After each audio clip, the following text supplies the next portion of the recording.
Hello, and welcome to the CSUSB Writing Intensive Program's webinar on how to conduct peer review with Google Drive. I'm Dr. Thomas Gershon, Director of the Writing Intensive Program.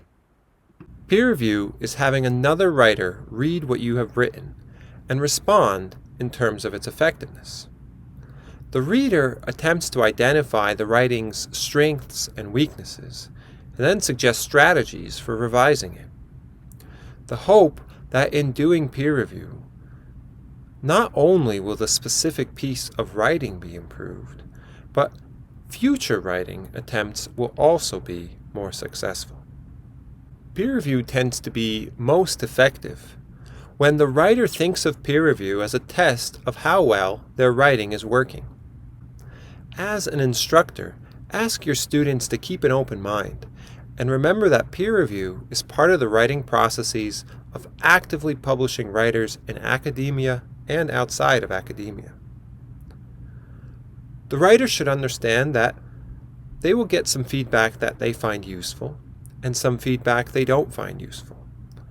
The writer should remember that the writing is theirs and to consider all feedback but only incorporate the feedback they think is useful. As a writer, it is often helpful to guide the readers of your piece by pointing out the specific type of feedback you would like. Is there something you were struggling with as you wrote? Something you are not sure works? As readers, students should think of themselves not as editors or fixers, but rather as constructive collaborators. Students should comment on the larger choices the writer has made and the extent to which those are working. Readers should read the draft through one time completely. In a face-to-face class, I use Google Drive, and I have the writer read their piece aloud while everyone else follows along.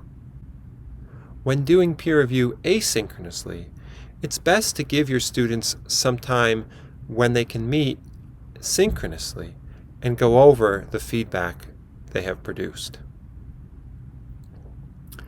The reader should write down the main argument, idea, or purpose of the piece as they understand it. Don't just rely on the writer's feedback here, but rather, as a reader, what do you take as the main argument, idea, and/or purpose of the piece? The reader should focus on large issues or higher order concerns. They should identify with the professor or with the writer or with the peer group as a whole what the purpose of the assignment is. Then ask, does the piece fulfill the assignment's purpose? If not, feedback should focus only on how the piece can fulfill the assignment's purpose. Then, the reader should consider which aspects of the piece allow it to achieve its purpose most effectively. Which aspects of the piece prevent it from effectively achieving its purpose. The reader should remain constructive, point to what specifically does or does not work, and offer suggestions for improvement. The reader should also be positive. Focus not only on what isn't working, but on what is working. While those principles of peer review apply to peer review in general, let's take a look now at how you can use Google Drive to facilitate peer review, whether in a face-to-face class or remotely. Let's take a look first at the basics of Google Drive. It's important to use your CSUSB Google account for this work, rather than any personal Google accounts you may have. To access your CSUSB Google account, first log in to MyCoyote.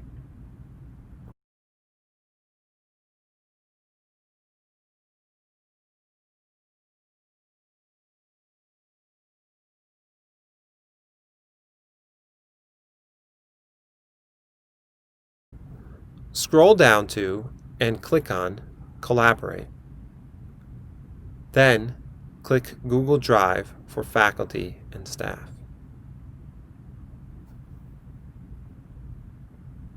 I like to use Google Drive because it's great for seeing students' revisions over time. Google Drive keeps track of all versions of a particular text. You can go back and see the revision history of that text, and in so doing, see what changes the student has made in response to peer feedback, your instructor feedback, or simply on their own. Google Drive is also great if you use a portfolio-based grading system. When you can see previous versions of any text, you can see how well the student responded to previous feedback. This can reduce grading time when it's time to grade the portfolios. And of course, Google Drive makes it easy for students to collaborate and share documents. It's important to note here that students' email is their student ID at coyote.csusb.edu. This is important to note for two reasons. One, when sharing with students, you'll have to remember to keep that at coyote.csusb. And two, this is reflective of the fact that student email is on a different server than faculty email.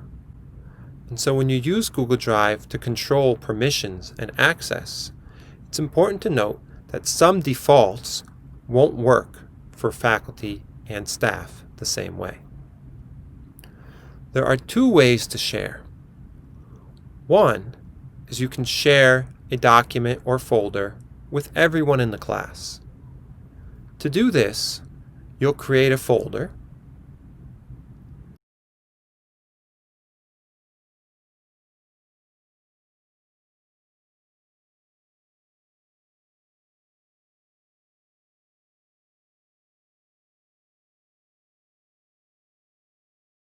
Make a shareable link. Click on the shareable link, and then change sharing settings.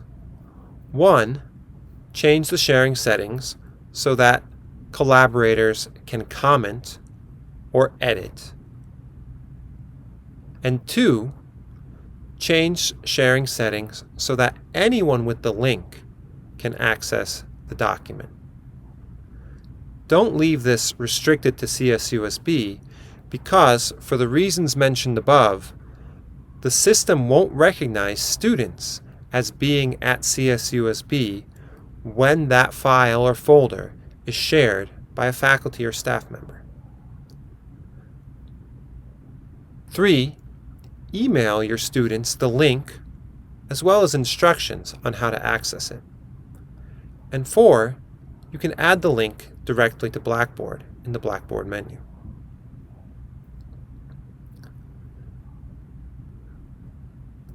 When you do this, the folder and any document and folder you put inside the shared folder will be shared with anyone with the link.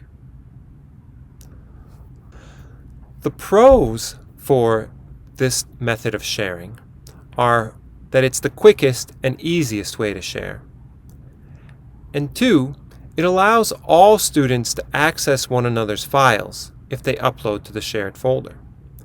This helps support a highly collaborative atmosphere and reminds students that writing is a social activity, that we don't write as individuals, but rather to communicate with and build on the work of one another. The cons of this method of sharing are that it allows all students to access one another's files if they upload to the folder.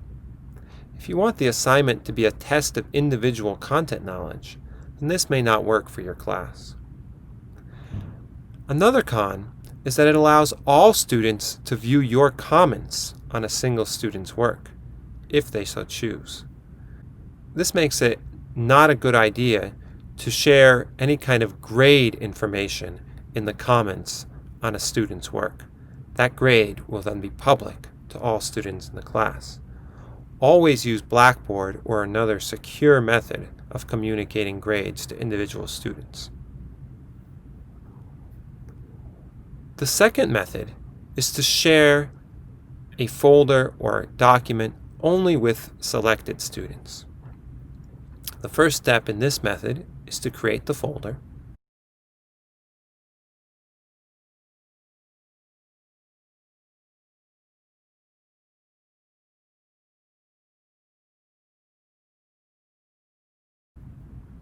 Click Share. Again, make sure to change the sharing settings to comment or edit, depending on your needs. And again, to anyone with the link, not restricted to CSUSB.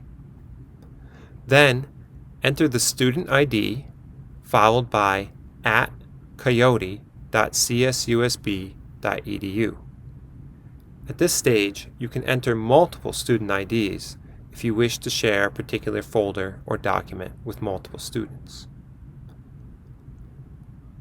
Alternatively, you can share the link with only a single student or single group of students. The folder and anything in the folder, including subfolders, will be shared with only that student or group of students. The pros for this method of sharing is that it limits access. So, if you're not comfortable or for pedagogical reasons, you want to limit the students' ability to see one another's work, then this is the method to use. The cons are that it's more time consuming because you have to create each individual folder and then share that folder or file with each individual student. While it would save time to have each student create their own folder or file and share that with you, I recommend creating the folders or files yourself and then sharing that with students. By default, whoever creates a folder or file on Google Drive is the owner of that folder or file. If a student is the owner, you won't be able to get the same kind of access as you would if you were the owner.